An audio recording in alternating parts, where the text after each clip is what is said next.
see energy here. I see a lot of people are excited for this event. Good. It is good for us if they are having energy. So, it has been said that astronomy is a humbling and character-building experience. There is perhaps no better demonstration of the folly of human conceits than this. These were the exact words of the iconic Carl Sagan while unveiling the now legendary pale blue dot image at a press conference on the Voyager missions in the 1990s that we have collaborated with on Instagram, and they are our media partners for the event. Mr. Pratyaksh Malhotra, our guest speaker, has had 5 years of adventure in the field of astronomy as an astronomy educator, showing young minds like all of you that have joined us today the beauty of the cosmos. He's worked with SciComm, STEM in Space, Science Place, Vigyan Pragya, Bhaskar Edu, and other such companies. He is the founder of AstroCities, which is a community of over 4,000 people across the globe. Now, on that note, I would like to invite Mr. Pratyaksh to begin with his talk of the day on the topic Cosmic Shala, a journey through the cosmos. Today we are going to discuss about our solar family, our planets, the threads which are in our solar family. So first of all, I would like all of you to get familiar with the figure, which is a billion. What is a billion?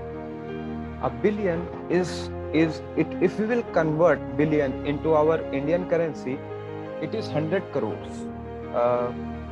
And if I give you 100 crores as a salary, I know everybody will like to accept, 100 million, 100 crore rupees. Everybody will love to have this much of amount in his bank. But if you take a billion coin amount and divide it by the number of seconds in a day, we will get 11,574 days. And if we divide this number by 365 days, we get 31.7 years. So if we are getting paid with 100 crore rupees in 1 rupee coins, all 100 crore 1 rupee coins, it will take 31.7 years to count 1 billion coins. See how much big now you will experience universe. 13.73 billion years is old our universe. So the life cycle of the sun. The current age of our sun is 4.6 billion years. So in about when the sun will reach the age of 10 billion years, it will become a red giant. Like here you can see the red giant. And at this phase, it is believed that the sun will be so much big and so much hot than today that it will be able to engulf our earth. That's why we are planning and hoping that in the far but near future, our planet Mars will be the next habitable planet of our solar system, our solar family.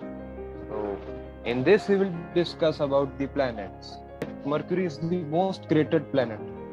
So in our solar system, Mercury is the most cratered planet. Most craters. Your weight on Mercury would be 38% of your weight on Earth.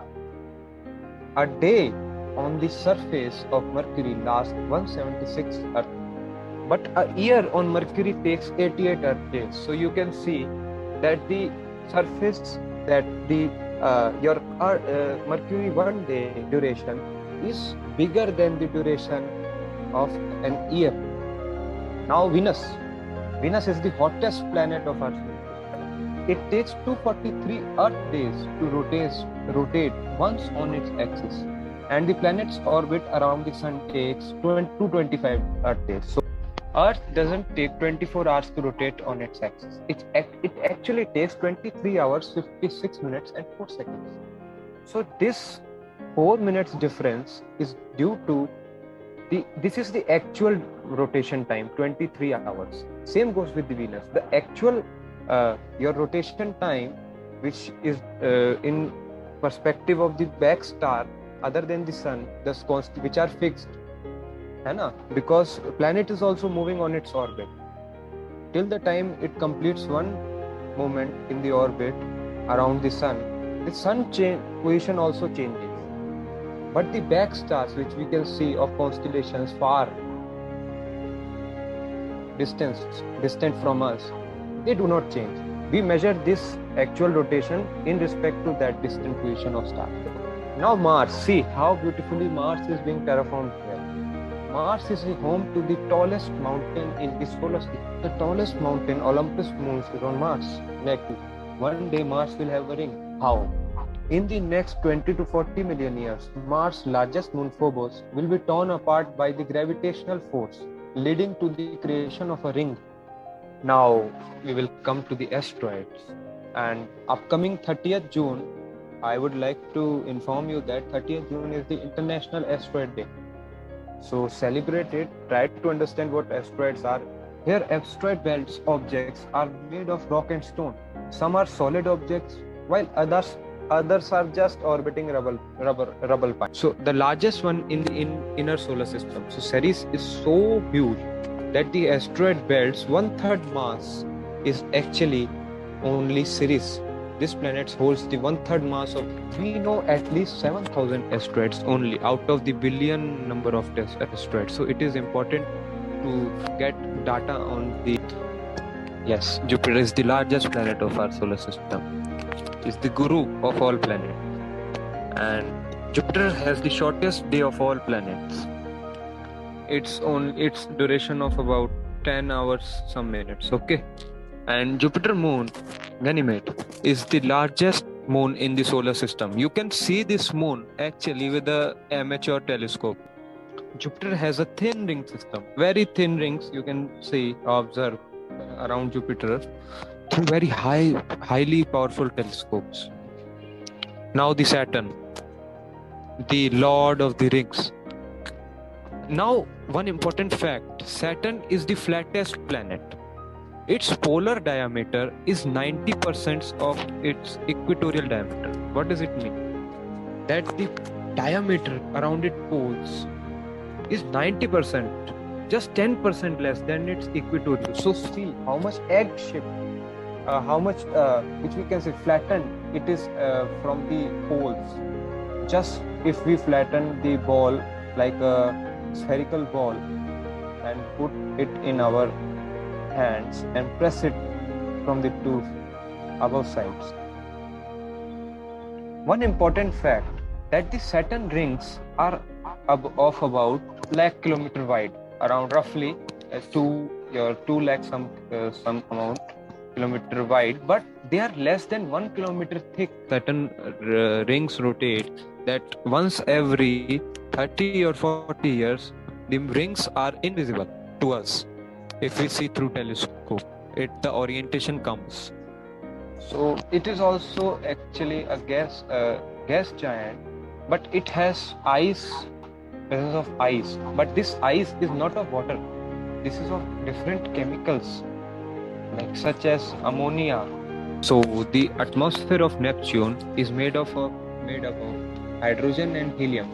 So it is also having a huge storm, a dark spot, just like the great red spot of Jupiter, which is also a storm, bigger than the Earth. This we will give Pluto a tribute to.